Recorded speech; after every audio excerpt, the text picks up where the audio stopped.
Hey there, Alexandra Harbushka here. I am making my famous bone broth. So if you know me, then you know that I'm obsessed with bone broth. I absolutely love it. My husband laughs at me because I have a relationship with bone broth. Okay, so we're in the middle of the coronavirus. Look at my nails, as you can see. And so things are limited, right? And I purchased a whole chicken the other day, and so I made a whole chicken and I saved the bones and all the stuff like you don't necessarily want to eat. So I'm using things in my kitchen that I have that are a little bit limited again because of the coronavirus, but I'll show you how I make this. If you are new, go on ahead and hit subscribe. I'm Alexandra Harbushka. I do things like this, like recipes, lifestyle. Also, I have a postpartum weight loss journey. I'm 7 weeks postpartum right now. So all of these things, it's lifestyle. So go ahead and hit subscribe. Also, if you're new and you want information about this, you want details about the bone broth, all that, head on over to alexandraharbushka.com. I'll have it linked for you. Just head on over, click there, and check it out. Okay, so let me give you a quick little tour here of what I have. Okay, I have an onion, I have garlic. I had some thyme in the fridge. Again, we're on coronavirus. This is the only celery I had.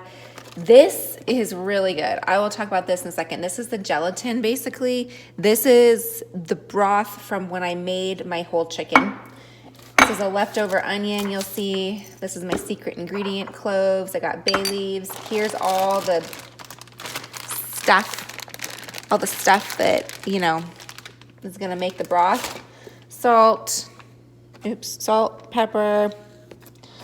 Again, these are the carrots I have. And then over here is the pot that I'm using. This is a big all-clad pot. Pro tip, I use the pasta strainer in there because it makes it really easy when you're done. You just take this all out and dump it. You're not going out to grab stuff or having to strain it. So that is how I make my soup. Let's get this all, let me move this. Let me do a little, there we go. Can you see what I'm doing now? There we go. I think you can see what I'm doing. Okay. Let's get a knife first. This is seriously like the easiest thing ever. So I'm gonna move the pot closer. Okay, carrots, I'm gonna pour the carrots in. Normally, I would have whole, like the regular carrots, and I wouldn't even peel them, just throw them in, right? So just carrots, celery. I need to wash this. This has had better days. Yeah, in fact, I'm just gonna cut that part off. It has had a better day. Oh, let's cut this in half too. So celery. Ideally, I'd put more celery in. Again, you understand. This was an onion from the other day that I used. I'm just gonna throw it in.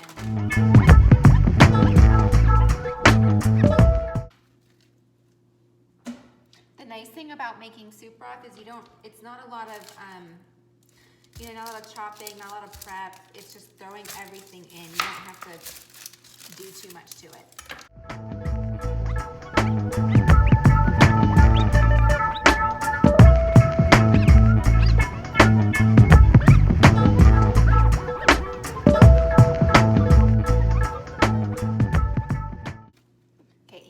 My secret ingredient. I had a nanny growing up, and she was English and German, and she and I used to make soups a lot, and her secret ingredient was adding cloves to your broth, and it just adds this really good flavor. So what we liked to do when I was little is you take some of the cloves, you take an onion that's opened, or it doesn't have to be sliced in half, and you stick the cloves into the onion.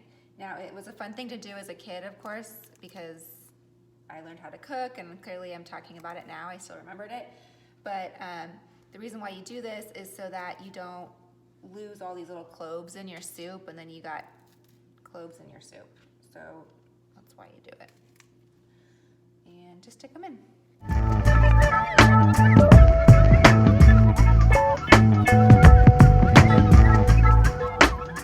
And I hear my son crying, so we're gonna have to stay tuned. I gotta cut this little piece off.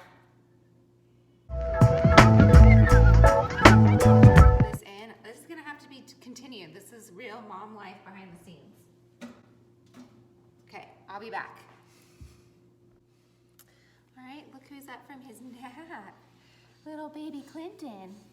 Yeah, look at what we're gonna make for you. You're gonna love this in your milk, huh? Yeah, it's gonna smell really good, huh? Our house is gonna smell really good. Yeah, so anyways, I'm gonna have to come back and finish this in a second. It's time for some milk. Right, Clinton? We're gonna have some milk. All right, we are back. Clinton had some milk, we played around. Now I'm back to where making some more broth, and it's like 2 hours later. I don't remember where I was in this. Oh yeah, okay, so we have the onions, we have the celery, and we have the carrots in here. I'm just gonna go on ahead now. Garlic, I have a whole clove of garlic. I just cut off the bottom so that it looks like this. And then again, I just throw the whole thing into the pot, okay?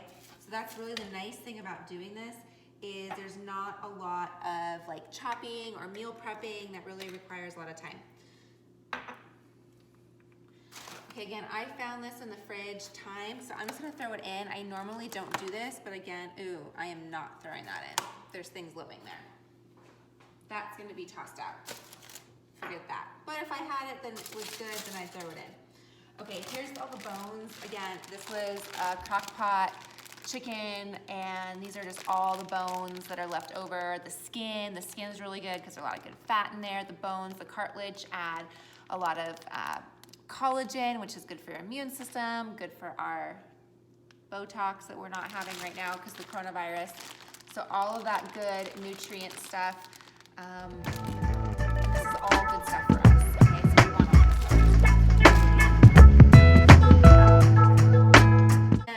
this is what I was talking about. This is really exciting. So this, exciting to me at least.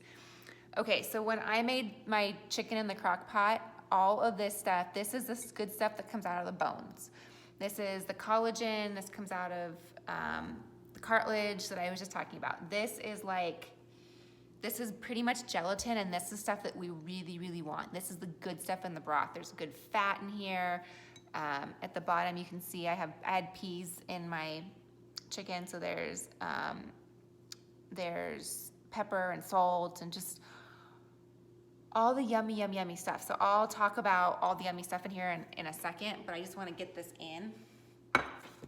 And again, it's gelatiny, like you can see it, it's like jello. It's gelatin.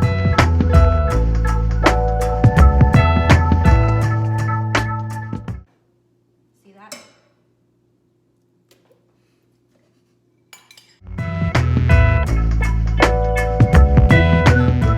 I'm gonna throw that in because we want that.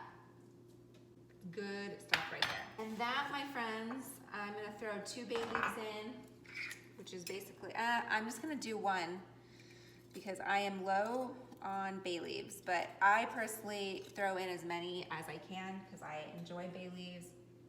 Love the way they smell. Make it easy. This is the Costco pepper.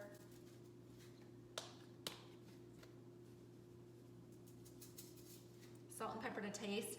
I don't do a lot of salt when I am making broth because I like to add the salt to whatever I'm doing, so just a little bit because it needs it to help bring out the flavors, but you don't want to do too much that the whole thing's salty and then you can't salt your whatever you're making with your broth. All right, this looks good. I'm gonna move this back to the big burner. Okay, I was just on the phone with my doula who's helping me with Clinton, and she's asking me how much water you put in. So let me show you what this looks like before I even add the water so you can see what's in there, right? So you can see how all the stuff is in there. It's just one big pot of bones and skin and carrots and all that, like the celery, the onion, all that. So that's what it looks like without the water. So like I said, my doula was asking me, well, how much water do you put?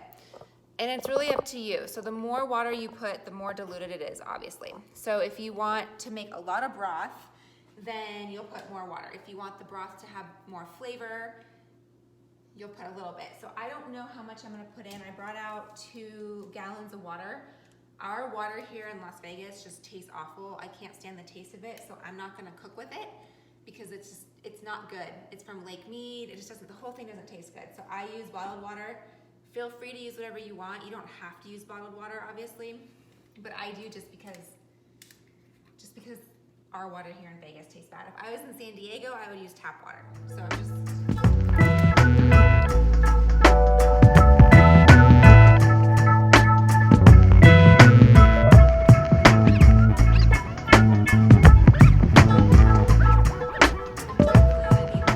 That wasn't enough to fill up the bones. So let me throw more in.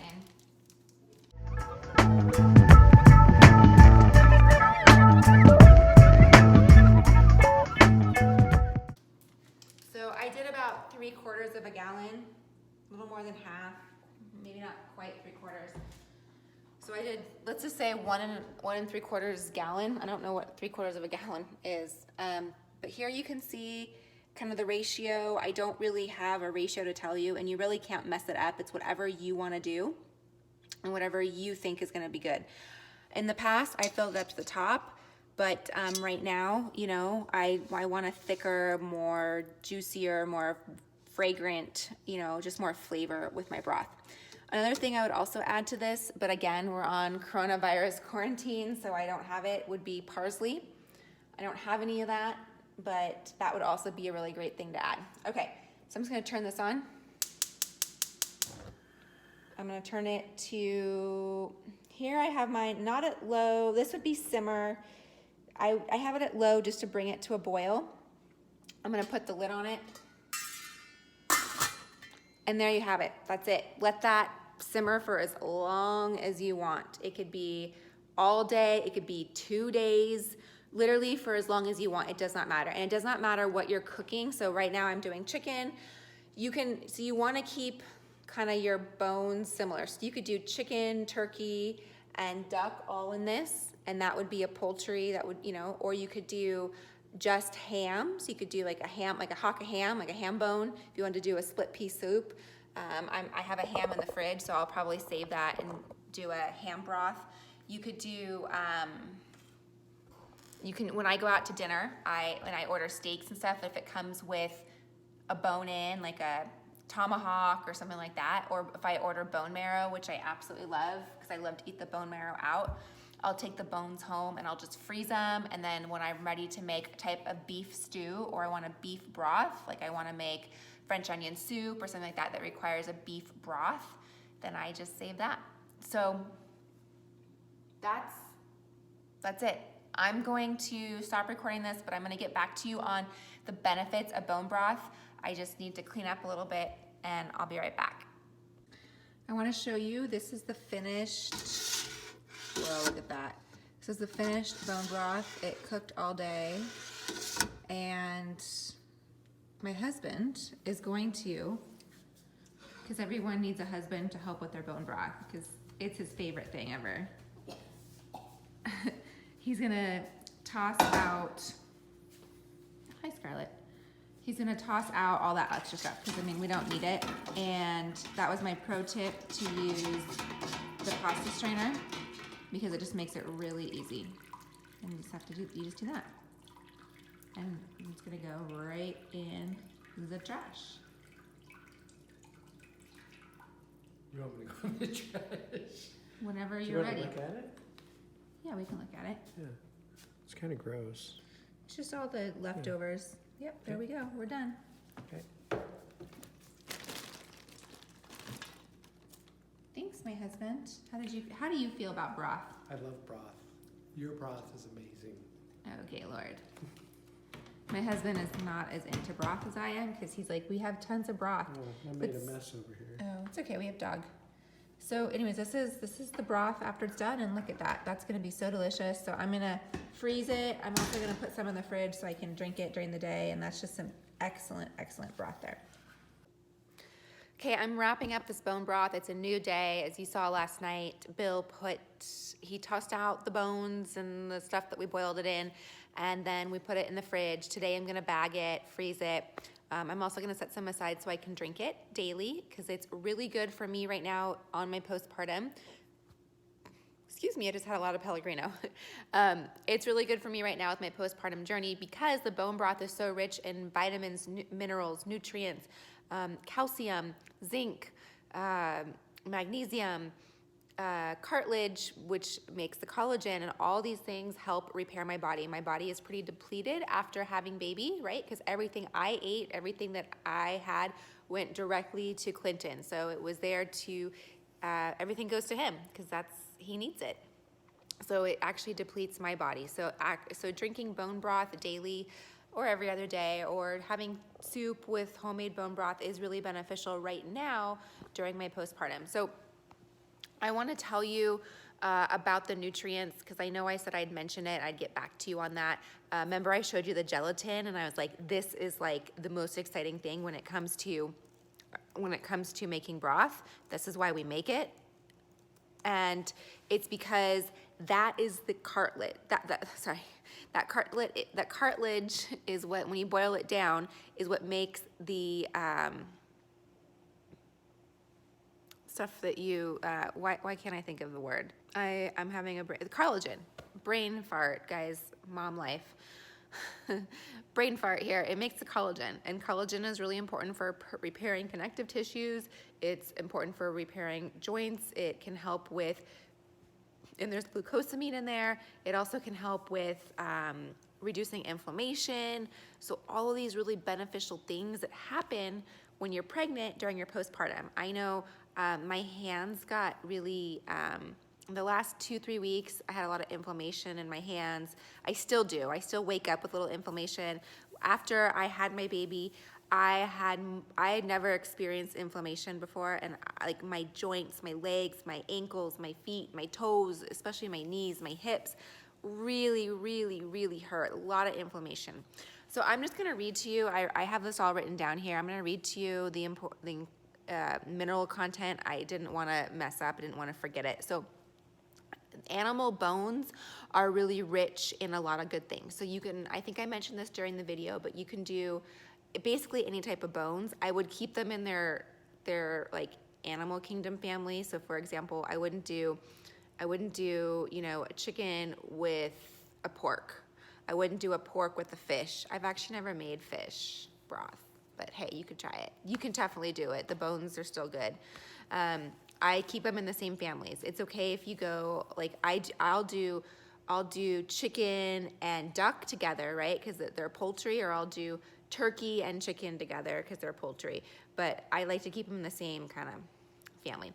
All right, so they're rich in calcium, magnesium, potassium, phosphorus, and then other trace minerals that are needed to build and strengthen our own bones. So there's, you know, amino acids, which are really important for building our muscles, our bones, all of this that we don't necessarily get enough of, because a lot of times our food is depleted, or you can't really, you know, you can get certain things from vitamins here or there, but getting them from the natural way, which is from a bone, from another animal, and putting it in our body, especially when it's boiled down, it makes it really easy for our body to absorb it. So that's also really key. There's also other things that are healthy for your thyroid, for your metabolism. Like all these things just have so many health benefits. The connective tissues in the animals, right? The bones that we boil down. Like if you remember, I took a whole chicken. I didn't leave anything out. I put the whole chicken in there. And I mentioned the glucosamine. That's good for your joints. There's natural compounds found in the cartilage that really help. So the bone marrow, which is like what's inside your bone. Like if this was your bone, it would be the stuff on the inside. By the way, delicious. If you ever see bone marrow on a menu item, order it. It's like, it took my husband Bill a while to get into it. It is like the creamiest, juiciest, flavorful butter you will ever. It's not butter, but it just tastes so good. I don't know if you like foie gras. I don't speak French. foie gras, which is also like liver, duck liver. That's amazing. I'm getting off track. Okay, I'm a foodie. I don't know if you can tell. Okay, but the marrow inside the bones has vitamin A, has vitamin K, has other minerals like zinc, iron, boron, magnesium, selenium, omega-3s, omega-6. There's just so much in there. I just wanted to make sure. I think I covered them all. I had to read it because I didn't want to forget. Other good things in there that we put in there are garlic. Garlic is super healthy for you. It helps with your immune system, which is what we need right now with the coronavirus. Having this bone broth also helps with your immune system. It also can help you sleep. It helps with your joints. It helps get you the nutrients that you may be missing. It can help also with weight control because it's very satiating. You're very satiated once you have it. So tons of benefits. I make it, I freeze it, I store it, I keep it, I pull it out. I use mine for all different things. So I can use mine, obviously, for making soups. That's my favorite. I'll also put some aside and drink it. Try to drink it every day. You can also use it if you're boiling things or use it for,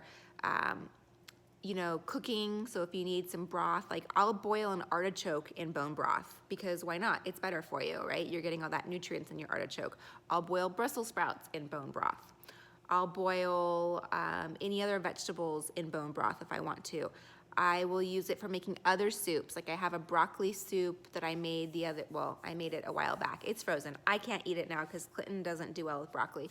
But, instead of just pouring a canned stock in there, I have this homemade broth. So many ways to use it. All right, hope you enjoyed this video.